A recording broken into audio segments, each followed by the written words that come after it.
변명을 해서 안 됐지만 저기 달라이라마의 법문을 들으면 그분은 너무나도 유명한 분이기 때문에 그런 말들을 합니다. 법문 듣는 공덕에 대한 이야기를요. 삼생을 두고 공덕을 지어도 달라이라마 법문 한번 듣는 것이 낫다. 왜냐하면 업장 소멸이 되니까. 그럽니다. 그런데 방금도 말씀드렸듯이 내가 그분을 칭명해서 평가절하 하려고 하는 것은 아닙니다. 진실을 말하자면 그분은 정토에서 온 보살, 상품보살이죠. 아직 불과를 증하려면 백생이 걸릴지, 천생이 걸릴지, 백겁이 걸릴지, 억겁이 걸릴지 모릅니다. 불과를 증한 어른이 법문을 하면 업장소멸이 됩니다. 그 이유가 있습니다.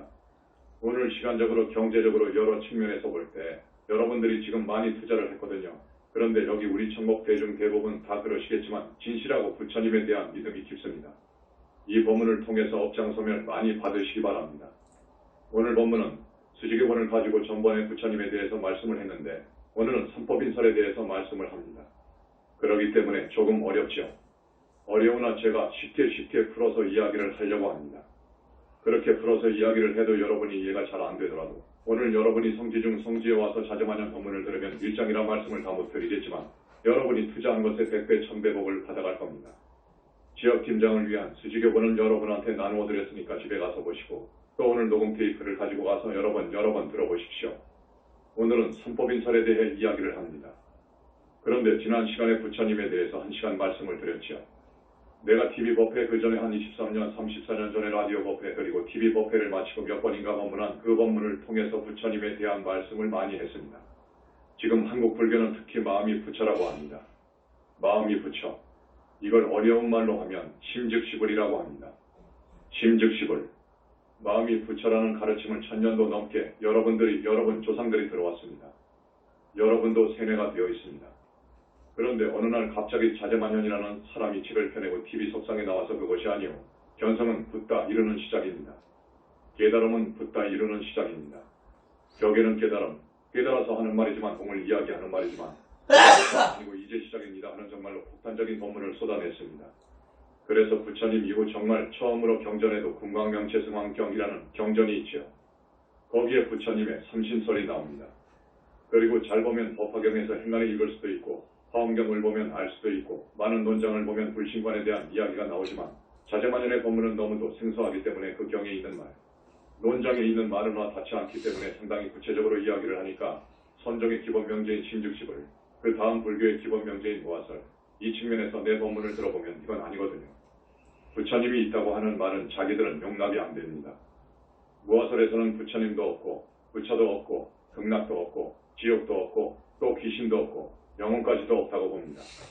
이것은 대단히 잘못되어 있습니다. 그래서 그들이 승복하지 않습니다. 그렇지만 나는 이것이 진리이기 때문에 이건 움직일 수 없는 진실이기 때문에 앞으로도 계속 부처님의 거룩한 인격에 대해서, 시력에 대해서, 독성에 대해서, 그 존재에 대해서 이야기할 것이고 부처님을 믿는 그 신앙을 고취할 겁니다. 이것이 불교입니다. 부처님에 대한 믿음이 없으면 그건 불교가 아닙니다. 마음 하는 것은 심교지요. 마음 심차 심교이지 불교가 아닙니다. 부처님 되는, 붙다 이루는 데는 실로 업법의 수행이 필요합니다. 하루아침에 되는 것이 아닙니다. 불과는 견성과 같이 어떤 하나의 사건을 만나서 깨달음이 오듯이 그렇게 간단하게 오는 것이 아닙니다. 견성 후 실로 백생, 천생, 억겁을 수행하고 보살들을 완성해야 불과를 이룬답니다. 부처가 된답니다. 지난 시간에 말씀을 구체적으로 많이 했지만 오늘 삼법인설에 들어가기 전에 또다시 부처님에 대한 말씀을 10분 정도로 짚고 넘어가겠습니다. 억겁 동안에 수행하고 이타행을 해서 탐진 치삼동 내지 108번 내를 소멸시키고 또 과거 받을 업장을 녹이고 또 천만생에 행한 습, 습 중에도 사악한 습, 사악한 길을 없애고 전생의 모든 빚을 갚고 그래서 깊은 삼매, 대적정 삼매를 통과하여 자기 불신을 얻는 불과를 증한 부처가 됩니다. 깊은 삼매 자제에서 이 우주 진리와 하나가 되어서 억겁을 수행하고 보살도를 완성했기 때문에 만덕을 갖추게 됩니다. 가령지혜, 그리고 또 자비, 그리고 또 복덕, 온갖 8만 4천 신통, 그리고 중요한 것은 독신, 보신, 화신 이 세 몸을 얻는 삼신을 부족한 붓다가 됩니다. 붓다가 되면 미래제가 다하도록 죽을 수 없습니다. 그래서 부처가 되려고 하는 겁니다. 영원히 생사를 자제할 수 있습니다. 아라한과 같이 한번 생사를 자제하는 것이 아니고 실로 미래제가 다하도록 1000번, 10,000번이고 얼마든 생사를 자제할 수가 있습니다. 붓다가 되면 그리고 항상 대적정 삼례를 수행합니다. 그런 부처가 됩니다. 그래서 우리 수행자들의 꿈은 성불, 붓다가 되는 것이 꿈입니다. 여러분도 거기다 목표를 두어야 합니다. 깨달음 얻어서 불임을 완성하면 아라한이 되는데 누구나 아라한까지는 될 수 있다고 스님이 많이 말씀했습니다. 아라한에 목표를 둘 것이 아니라 붙다 되는데 목표를 두어야 한답니다. 여러분, 그런데 그럴 거예요? 스님이 이 말씀을 하면 나는 아직도 아라한이 되는데도 도저히 앞이 안 보이는데 어떻게 붙다 되라는 그 말씀까지 하실까? 그런데 그것을 강조한 책이 법화경 이울시다. 자, 좋습니다. 아라한에 다 목표를 두십시오. 일단 아라한에다 목표를 두면 아라한과를 얻으면 이제 윤회를 벗어나기 때문에 윤회를 벗어난다는 말은 여러분 아실 겁니다만 윤회를 벗어나기 때문에 생사를 마음대로 합니다. 부처님, 부타의 생사를 마음대로 한다는 것하고는 좀 다릅니다. 아라한은 한번 원력수생할 수 있지요. 인간 세상에 영원히 안 올 수도 있는데 보살이 되기 위해서 오지요. 원력수생합니다. 인간 세상에 안 오고 싶으면 안 옵니다. 자, 아라한이 되는 데다 목표를 두세요. 그러면 이 지겨운 인간 세상에 안 옵니다. 인간 몸 안 받을 수 있습니다. 저기 하늘도 뛰어갑니다. 54품이나 되는 저 하늘의 세계까지 훌쩍 뛰어서 삼계를 초월해야 아라한입니다. 시공을 초월한다고 합니다. 여기가 아라한입니다. 아라한과를 얻는 데다가 목표를 두십시오. 여러분, 그런데 자력으로는 대단히 어렵다고 했습니다. 타력에 의존하십시오. 타력에 의지하면 여러분들도 다 가능합니다. 현에 타는 헤엄을 쳐서 일본에 건너가는 게 타력수행입니다. 타력은 배나 비행기를 타고 일본에 가는 그런 방식, 그게 타력입니다. 그래서 스님이 여러분들한테 여러 번 칙명연불을 하라고 보냈을 겁니다. 칙명연불 하십시오. 칙명연불법이 구체적으로 내 수지교본에 나와 있습니다. 그래서 위대한 부처님의 절대적인 가피를 얻어야 아라한이 되는데 대단히 수월합니다. 여러분들 공부하면 그 경계를 노트에 일기로 써서 나한테 제출하라고 했는데 한 30명이 그동안에 제출했습니다. 그분들의 일기를 쭉 보니까 한 10명 정도는 가능성이 있습니다. 오늘 말해드립니다. 10명 정도는 가능성이 있구나 하는 것을 말씀드립니다. 스님은 부처 없다는 그런 종래 불교계의 언급에 대해서, 가르침에 대해서 정면 도전했습니다. 있다 하는 것이죠. 있다. 근데 어떻게 계시느냐? 유물을 초월한 무아석 절대계 여여히 계시더라, 이렇게 말을 하고 나갔습니다. 아까도 말씀을 드렸지만 경을 보면 일체 중생이 치료불성이라고 합니다. 모든 중생은 다 불성을 지니고 있다고 합니다. 특히 열반경에서. 그런데 무아사상에서 볼 때는 그 말도 흠이착해입니다. 그 말도 맞지 않습니다. 불생불멸의 불성이 그 존재가 있다고 말하는 그 말에 대해서도 불교의 기본명제인 무아설에 입각해서 볼 때는 그것은 외도적인 냄새가 풍긴다 그럽니다. 힌두교에서 아트만이라고 나오지요. 외도적인 아트만 사상으로 본답니다. 그래서 열애장 사상, 모든 중생에게는 불성이 있다는 열애장 사상은 불교가 아니라고 합니다. 이것이 지금 재래불교의 주장이올시다. 근데 그건 무아를 잘못 보고 한 말이다. 나는 그렇게 이야기를 하지요. 무아를 잘못 보고 한 말이다. 앞으로 나오는 삼법인설에서 제법무아인이 나옵니다. 그때 가서 말씀드립니다. 여러분, 우리 부처님의 가르침을 알아야 돼요. 우리 부처님의 가르침은 생사의 탈에 있습니다. 생사의 탈이라는 것은 나고 죽는 것을 마음대로 한다, 그 말이에요. 그래서 나고 죽는 윤회에서 훌쩍 뛰어나가지고 생사를 마음대로 하는 대장구가 되라고 가르칩니다. 부처님 가르침은 그겁니다. 생사, 생로병사, 조금 더 부연하면 나고, 늙고, 병들고, 죽고, 고통스럽지요. 생사는 고통스러운 겁니다. 고통스러운 것이요. 우리가 생사를 벗어나고자 하는 것은 모든 고통에서 벗어나고자 한다, 그 말이에요. 그래서 부처님은 생사의 탈을 가르칩니다. 생사의 탈을 하기 위해서는 깨달음이 필요합니다. 둘째, 깨달음이 필요해요. 본성을 깨닫는 것이 하나가 있고 이 우주 자연의 속성, 존재의 특성이라고 하는데 세 가지가 있어요. 삼법인을 이야기하는 것인데 이것을 깨달으면 이제 생사를 해탈하는 길에 들어선다 그럽니다. 그래서 암경 같은 책은 깨달음에 이르는 방법을 말씀하신 겁니다. 아라한이 되는 방법에 대해서 많은 말씀을 하고 계십니다. 자제마녀는 그렇게 정의하면서 부처님의 가르침은 여러분들로 하여금 아라한이 되고 보살이 되고 붓다가 되라는 데 있다. 이렇게 더 부연해서 말씀을 드립니다. 그러면 어떻게 하면은 부처님을 칭견할 수 있어? 하고 묻습니다. 자, 부처님을 칭견하게 되면 견불요생사라고 합니다. 생사를 다 맞춰버렸다고 맞출 수 있다고 합니다. 그 부처님의 그 사무가 너무너무도 아름답고 깨끗하고 청정하고 왕의 빛 자체이기 때문에 너무너무도 지혜롭고 자비롭기 때문에 이렇게 한순간만 부처님을 배울 수 있다면 생사를 마칠 수 있다고 합니다. 나고 죽는 고해에서 벗어날 수 있다, 그 말이에요. 그렇게 부처님의 상모에 있어서도 위대하다 그 말이에요. 그런데 그 상모를 어떻게 볼 것이냐, 어떻게 하면 부처님을 친견할 것이냐 하고 많이 물어왔습니다. 여러분도 알고 싶을 거예요. 누구나 친견할 수 있죠. 있는데 어렵습니다. 있는데 어렵습니다. 얼마만큼 어렵느냐, 깊은 산매에 들어가서 보는 건데 그 깊은 산매에 들어가기가 어렵습니다. 깊은 산매에 들어가려면 탐진치 일체 번뇌가 녹아져 버려야 됩니다. 그래야 대적정 산매를 들어갑니다. 산매 중에서도 산매인 대적정 산매에 들어가게 됩니다. 들어간 그 수행자가 불제자가 비로소 부처님을 볼 수 있다 합니다. 만날 수 있어요. 그런데 부처님 이후로 부수다한 많은 스님들, 큰 스님들이 나왔지만 대적정 산매를 통과한 분은 두 분밖에 없었다 합니다.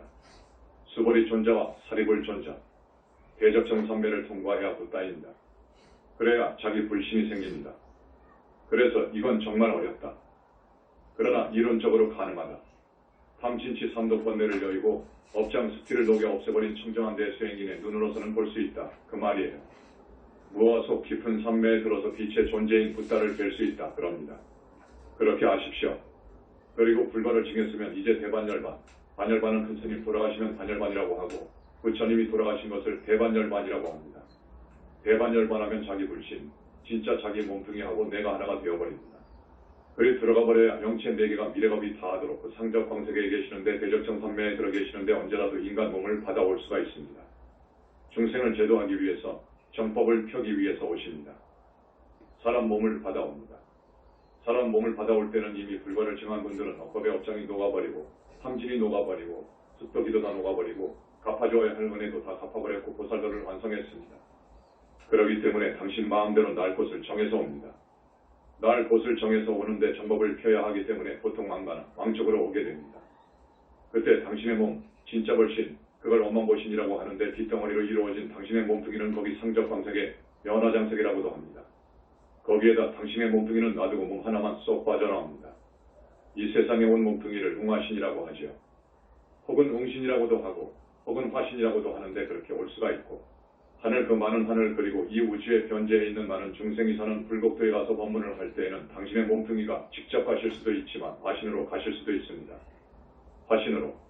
그래서 동시에 붓다는 천이고 만이고 억이고 당신의 몸을 나투어 가서 중생을 교화한다. 이렇게 위대한 분이 붓다다. 여러분 지난 시간에서 지금까지 만연스님이 법문한 내용을 대충 짚어봅니다. 짚어본 동안에 그런데 부처님에 대해서 구체적으로 이야기하니까 공부한 분들은 아니다.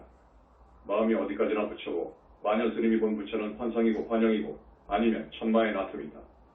이렇게 말을 합니다. 자, 다시 말씀드립니다. 중요한 말입니다. 환영이 아니면 천마의 소행이다. 여기에 대해서 답해줍니다. 첫째, 환영은 실제 존재하지 않기 때문에 환영은 말을 할 수 없습니다. 지성, 이성을 갖춘 이야기 말을 못합니다. 환영이라면요. 둘째, 천마의 소행이다. 삼매속으로 천마는 들어올 수 없습니다. 그리고 천마의 모습은 부처님의 진불의 모습에 100천만억 분의 1도 미치지 못합니다. 천마는요. 부처님의 화신에도 100천만 분의 1도 미치지 못합니다. 천마는요. 천마뿐만 아니라 지상의 변화에 자제하는 신들의 집단이 있습니다. 그런 신들도 불보살의 모습으로 나툴 수도 있습니다. 공부한 사람들한테 그렇게 나툽니다. 그러면 공부한 사람들이 속지요. 그러나 깊이 공부한 사람은 속지를 않습니다. 천마는 불보살의 화신의 모습과 전혀 다르다. 어떤 점에서 1. 불보살의 화신은 빛의 존재이신 붓다의 화신들은 비록 화신으로 나오지만 주변의 왕이 빛을 띱니다. 2. 눈동자 색깔이 대단히 자비롭습니다. 왜냐 탐진치가 완전히 녹아버렸기 때문에. 그러나 천마는 탐진치가 그득하기 때문에 눈에 살기가 있습니다. 3. 그 모습도 화신은 대단히 거룩하고 선정, 산매, 계율, 보식, 정진 이러한 바라미를 다 완성을 했기 때문에 붓다는 그 화신이라 하더라도 너무너무도 선정상이고 인욕의 상이고 자비의 상이고 계율을 그렇게 철저하게 억만겁을 지켰기 때문에 계율의 상이고 그렇습니다. 그러나 천마는 다릅니다. 부처님을 친견할 정도의 수행자는 영혼이 너무너무도 아름답고 청정하기 때문에 영혼이 청정하다 못해서 빛이 되어 있기 때문에 천마는 정확히 그 천마를 향해서 보면 도망을 가버립니다. 마치 두더지가 태양빛에 약하듯이 그래서 도망을 쳐버립니다. 이쯤 부처님에 대한 이야기를 합니다. 부처님에 대한 믿음이 없는 이 세상. 그래서 불교라고도 할 수 없는 현재의 이 불교. 부처님도 없고 극락도 없고 지옥도 없다고 말한다면 등이 될 필요도 없고 적당히 살고 적당히 법을 지키면서 누가 안 볼 때는 원 없이 자기 욕심대로 살고 그래도 좋겠죠. 그러나 자제마냥 스님의 법문 내용은 아니죠. 그것이 아니고 부처님도 계시고 극락도 있고 지옥도 있고 윤회도 하고 귀신도 있고 그래서 천도도 하고 지옥의 실상에 대해서 너무나 잘 알기 때문에 그 법문을 하면은 모두 귀하고 올바른 가르침에 대해서 갈구하고 새벽 3시에 달기 울지요. 새벽을 알리지요. 오직 현지사 만이 정법을 알리는 이 사자후를 하고 있습니다. 여러분 그렇게 아십시오. 부처님께서 84,000 법문을 하셨죠. 그 84,000 법문 가운데서 가장 기본이 되는 진리를 3가지로 둘러서 삼법인이라고 이야기합니다. 이제 삼법인 이야기합니다. 부처님의 불교의 교리 강의 법문입니다. 여러분 책을 집에 가서 보시고 아까 말씀드렸듯이 테이프 가지고 가서 많이 들어보십시오. 굉장히 중요한 법문이기 때문에 그렇습니다. 모든 것은 인연으로 된다 하는 것이 불교입니다. 어떤 절대자가 있어서 창조한 것이 아니고 우리는 서로 인연 따라서 모든 것을 내가 지어서 받고 당신은 당신이 지어서 받고 이렇게 서로 인연이 모여서 세상을 이루고 이렇게 살아가는 겁니다. 어떤 절대자를 부르는 것이 불교가 아닙니다. 그건 여러분이 아시죠. 모든 것은 인연 소생이다 그거요. 삼법인설 3가지 법인이 되는 말씀이다. 그 말이요. 법인이라는 것은 법이라고 하면 법리, 이치 그 말입니다. 이는 도장인 잔대 인증한다는 뜻, 진리다 그 말이요. 3가지 진리, 움직일 수 없는 확실한 진리. 불교에서 이야기하는 이 삼법인, 사상 삼법인설 이것에 대해서 이야기합니다. 우리가 아까 생로병사 이야기를 했죠. 우리 중생이 고통을 받고 사는 이유는 탐해와 탐욕, 욕심과 무지 때문에 그렇답니다. 우리가 고통을 받고 사는 이유가 탐해와 무지 때문에 그렇답니다. 인간은 자기의 본성을 모르고 삽니다. 그 다음에 이 우주의 모든 존재의 3가지 특성을 이해하지 못하고 삽니다. 그래서 잘못된 방향으로 걸어갑니다. 삽니다. 올바른 방향으로 행동할 수 없기 때문에 결과적으로 고통이 생긴다 그거예요. 그래서 바로 고통이 생겨난 원천은 탐해와 무지에 있다. 이렇게 봅니다. 그래서 삼법인설을 지금 여러분한테 이야기해드립니다. 3가지 진리 삼법인가 있는데 첫 번째는 재행무상인 그럽니다. 모든 것은 무상하다. 모든 것은 다 변한다 그 말이에요.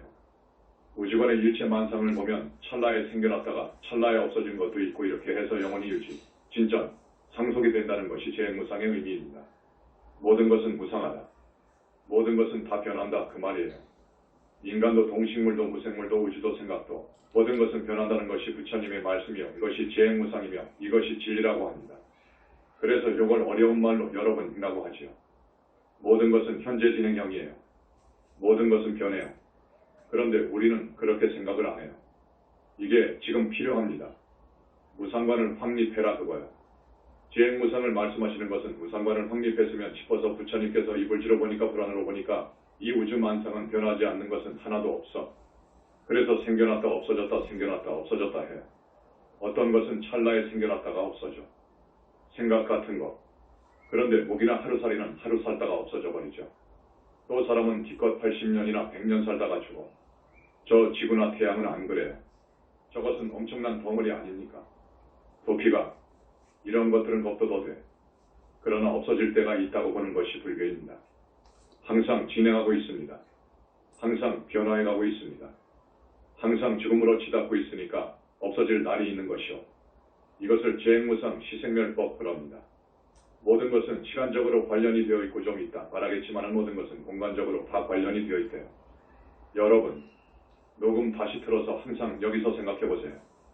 모든 것은 시간적으로 관련이 되어 있고 모든 것은 공간적으로 보면 다 관련이 되어 있대요. 여러분과 나가 별개인 것 같지만 다 관련이 있대요. 관계가 있대요. 재행무상, 천도제를 하다가 보니까 이러저러한 죽음을 볼 수 있습니다. 어떤 집안의 영가를 보니까 총각인데 전문의 자격을 다 따놓고 간암으로 죽었어요. 또 어떤 가정의 영가를 보니까 사법고시에 합격해서 연수원을 졸업하고 검사보직 발령을 받고 아침에 출근하는데 교통사고 당해서 죽었어. 요런 사람도 있어. 이렇게 무상한 거야. 허망한 거야. 허망한 거야. 항상 자기가 살 줄 알지. 근데 이치는 그렇지 않아. 항상 변화해. 죽음으로 치닫고 있어. 항상 변화해. 이 우주, 저 태양별까지도. 그걸 재행무상이라고 합니다.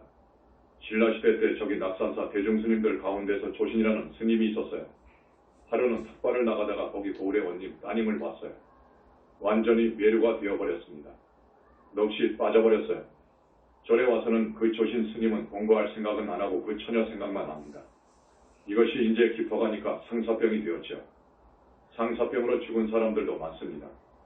천도제를 해보니까 총각도 있고 처녀도 있고 많아요. 상사병이 들었어. 중인데. 그러니까 이제 완전히 자기가 중이라는 신분도 잊어버려요. 그리고 오직 그 아가씨를 어떻게 만나나. 그 아가씨와 어떻게 가능하면 결혼할 수 없나. 이 생각만 하지. 그건 중 생각이 아니지. 그래서 자기도 모르게 기도를 했답니다. 낙산사 부처님 대비상 앞에서. 요즘 화제로 어떻게 됐나요? 홍련암만 남았다죠. 그 대비상 앞에서 기도를 한단 말이에요. 매일 시간만 나면 나가서 그 부처님 앞에 가서 그 처녀하고 맺어달라고 기도만 한단 말이야. 그런데 아침에 종성을 하지 않아요. 종성. 알지요? 옛날에는 가난해서 절 법당 안에 종이 있었어요. 지금도 있는 절도 있지요. 땅땅 때리는 종성을 하는데 깜빡잠이 들었습니다. 이제부터 꿈 이야기입니다. 자기도 모르게 저를 뛰쳐나가서 그 원님 집으로 달려가는데 저기서 달려오는 아가씨가 있어. 보니까 꿈에도 그리워했던 그 아가씨가 거기도 이스님한테 그냥 푹 빠졌던가 봐요. 눈이 맞아버렸어. 그래서 거기서도 탈출을 했답니다. 그래서 만나가지고 이제 장인 장모한테 말하면 안 되죠. 이건 도저히 신분상 맞지 않잖아요. 그래 둘이 도망을 갔답니다. 산속으로 도망을 갔어요. 그래서 인제 운막을 짓고 화전을 일구어서 삽니다. 1년, 2년, 3년 만에 애를 하나 낳았어요. 화전을 일구고 살아. 정말 피땀 흘려서 살아. 죽도록 노동해서 겨우 먹고 사는 거예요. 그래서 3년 만에 두 번째 딸을 낳고 또 딸 낳고 여섯을 낳았는데 마지막 애가 서너 살 먹더니 죽어버렸어. 그래서 너무너무도 슬퍼서 두 부부가 옵니다. 발 뻗고 오는데 인제 5명을 먹여 살릴 생각을 하니까 눈앞이 깜깜해. 그동안 좀 저축해 놓은 거에가 병이 나서 다이어트값으로 들어가 버리고 이제 살 수가 없어. 그래서 울면서 우리가 2명, 3명 애를 나누어 가지고 돌아다니면서 구걸이라도 하면서 살다가 내년 꼭 이맘때 여기서 만나자고 그랬어. 그래서 자기가 남자니까 3사람 챙기고 부인은 2사람 챙기고 그래서 이렇게 떠나는데 자식이 죽은 데다가 또 생이배를 하려니까 발이 떨어지지가 않아 한없이 우는 거예요. 그런데 누가 톡 차. 주지 스님이 예불 시간이 되어 들어오셔서 요놈의 자식이 종성은 안 하고 꾸벅꾸벅 주니까 툭 찼단 말이에요. 그래서 기어보니까 5분도 안 돼. 2에서 3분밖에 안 됐어. 근데 자기는 30년을 살았어. 30년을 살았답니다. 자, 이것은요 모든 중생에게 부처님의 위신력이 어마어마함을 보여준 것입니다. 그럴 수 있습니다. 그거 가능하죠. 그런 장면을 줄여서 인생의 고달픔을 보여주신 겁니다. 조신 스님한테 이 세상 살아왔자 허망함을 보여준 거예요. 그러니까 무상함을 알고 부처님 공부잘해서 고통에서 벗어나고 생사에서 벗어나고 하면 윤회를 벗어나면 하늘에서도 하늘이라고 하는 성중하늘에도 가고 보살도 되고 부처도 될 텐데. 그래서 부처님께서 방편으로 그런 장면을 보여주신 거예요. 그래서 조신 스님이 크게 깨우쳐서 공부를 잘했답니다. 그게 재행무상입니다. 모든 것은 변해. 여러분 지금 보니까 어떤 분은 70도 먹은 것 같고 60도 잡순 것 같고 그러는데 이제 얼마 안 남았어. 그런데 여러분은요 그런 생각은 전혀 안 합니다. 안 하고 나는 그저 한 100년은 살겠지, 200년은 살겠지. 아마 그렇게 구체적인 생각은 안 하지만 잠재의식에 자기가 곧 죽을 것은 절대 생각 안 합니다. 그렇게 사는 거예요. 그렇게 사니까 탐욕을 부리는 거예요. 욕심을 부리죠. 그래서 저 사람하고 아웅다웅 싸움하고 치고받고 사는 것이 인생이다. 그러지 말고 정확하게 우주의 진리를 보고 항상 명상을 해서 분수 넘치게 살지 말고 다음에 8정도 이야기를 하지만 정도에 맞게 살고 부처님이 일러주시는 공부법으로 해서 한생 공부 잘하면 아라한이 왜 못돼요? 보살이 왜 못됩니까? 여러분도 지금 이렇게 늙었지만 가능하다고요. 칭명연불 타령문에 들어오면 가능합니다. 그래서 스님이 이렇게 사시오. 저렇게 사시오 하는 거예요. 두 번째로 재법무아인이 있습니다. 모든 것은 실체가 없다. 그 말입니다. 조금 어려운 말로 고정불변하는 실체가 없다. 그 말이요. 재법무아라는 것은 모든 것은 나라는 것이 없다. 실체가 없다. 그 말이요. 이걸 조금 이해를 돕기 위해서 물을 끓이면 김이 나지요. 김이 물의 분자입니다. 그 분자를 깊이 살펴보면 원소의 집합입니다. 물의 1분자는요. H이요 그럽니다. 수소 2분자하고 산소 1분자가 결합된 것이 물입니다. 근데 이 물이요. 이상해. 물은 불을 끄는 성질이 있잖아요. 근데 물의 본성을 들여다보면 산소라고 하는 불의 성질이 있어요. 여러분이 여자지 않아요? 여러분의 영체의 모든 것을 착안해보면 남성적인 것이 있어요. 그래서 여러분이 계율을 잘 지키고 공덕을 잘 지으면 또 발언을 하면 다음 세상에 남자 몸을 받을 수 있어요. 이것을 화엄경에서는 일미진중암시방이라고 합니다. 티끌 하나 속에도 우주가 다 들어가 있다고요. 여러분 성품 안에, 생각 안에 온갖 것이 다 들어가 있습니다. 그래서 바람직한 것만 개발하면 여러분 정말로 능력 있고 부처님 같이 위대한 성자도 될 수 있습니다. 원소 그러니까 수소란 놈하고 산소란 놈이 합해진 문자. 그낱낱 원소를 들여다보면 도 동일한 원자의 집합이랍니다. 그 원자를 살펴보면 가운데 핵이 있답니다. 그리고 중앙에 변두리로 전자가 돈답니다. 돌아요. 원자 번호는 전자의 수 가지고 정해지잖아요. 핵을 보면 핵이 알맹이인 줄 알았어요. 옛날 19세기까지만 해도요, 과학에서는 원자를 알맹이로 보고 고정물 변환 실체로 봤어요. 근데 이제 과학도 많이 발전하고 첨단으로 가잖아요. 핵을 보니까 핵 속에 핵자가 있어요. 중성자, 중간자라고 하는, 양성자라고 하는 핵자가 있어요. 핵보다도 더 가늘고 미세하죠. 핵자를 소립자라고 하는데 소립자를 또 분석해보니까 쿼크라고 합니다. 쿼크를 분석하면 소브 쿼크, 그걸 더 분석하면 코스몬이라고 합니다. 코스몬을 더 들여다보니까 최종 기본 입자가 나옵니다. 그걸 보니까 공이라고 그래요. 지금 이론 물리학에서는 소립자 물리학에서는 거기까지가 있습니다. 대단한 발견이지요. 근데 3000년 전에 우리 부처님은 어떻게 보셨나? 능엄경에도 나오고 더 연구한 구사학에서 나오는데 여러분이 아침에 창문을 보면 먼지가 막 돌아다니죠. 이걸 격이진이라고 해요. 격이진을 뚫어서 보면 우무진이라는 것이 나온다고. 솥털 위에 앉을 수 있는 우무진. 우무진보다도 더 가는 미세한 입자가 양무진. 그 다음 토토기무진. 그 다음에 수진. 수진은 물도 묻지 않고 뚫고 들어갈 수 있는 입자를 수진이라고 그래요. 그 다음에 금부치를 뚫고 들어갈 수 있는 입자인 금진. 다음에는 미진. 미진 다음에는 극미진. 극미진 다음에는 인어진. 인어진 다음에는 뭐. 그럽니다. 이건 3000년 전에 2500년 전에 부처님이 그렇게 부르셨다. 그거요. 근데 2000년이 지나간 21세기 오늘의 소립자 물리학에서도 코스몬 그 다음 기본 입자, 그 다음 공부를 합니다. 그래서 이 세상 만물은 사실은요, 혼자 있는 것이 없어요. 혼자 살 수 있는 것, 혼자 스스로 있을 수 있는 것은 하나도 없어. 전부 서로 의지하고 있어요. 우리는 이렇게 서로 더불어 산다고 하지요. 더불어 살아요. 혼자 살 수는 절대 없어요. 그 이유는 모든 것은 인연으로 이루어져 있기 때문에 그럽니다. 이게 재범무아입니다. 이 무아라는 것이 이제 대단한 문제가 되는데요. 아까도 내가 이야기했지만 나는 무아를 그렇게 해석하지 않습니다. 전번에 인터넷상 나를 대변해서 나를 공격한 사람들한테 답변도 하고 하는 사람이 나한테 질문을 해왔어요. 무아에 대해서 설명을 좀 해달라고. 사실은 지금 어떠한 불교학자들도 이 무아에 대해서 설명을 전혀 못합니다. 엉뚱하게 하죠. 그렇게 하면 안 돼요. 생각해보세요. 무아를 그렇게 해석해버리면요. 나라는 것도 없고 일체 실체가 없다는 것은 맞아요. 현상세계에서 한해서 그래요. 근데 그걸 본체계까지 연장해서 해석하면 그게 잘못이 됩니다. 그러게 되면요. 부처님도 없고 지옥도 없고 천상도 없고 아무것도 없어. 자, 귀신도 없고 나도 없고 그게 말이 됩니까? 그건 허무주의입니다. 그렇게 되면요. 완전히 허무주의지요. 뭐가 달라요? 불교는 허무주의가 아니에요. 공부해보니까 그거 아니에요. 무아라는 것은요. 행위에 주체까지도 없다는 말이 아니에요. 나한테서 찌꺼기를 전부 빼버린 나가 있습니다. 이게 붙다요? 나한테서 찌꺼기, 억겁을 살면서 지은 업장, 또 업을 짓게끔 하는 원인이 되는 것은 탐욕이잖아요. 탐진치만은 108번 내에 습기 모든 것을 전부 분리 제거하고 남는 것이 나예요. 이것까지 없다는 것이 아닙니다. 이것은 있습니다.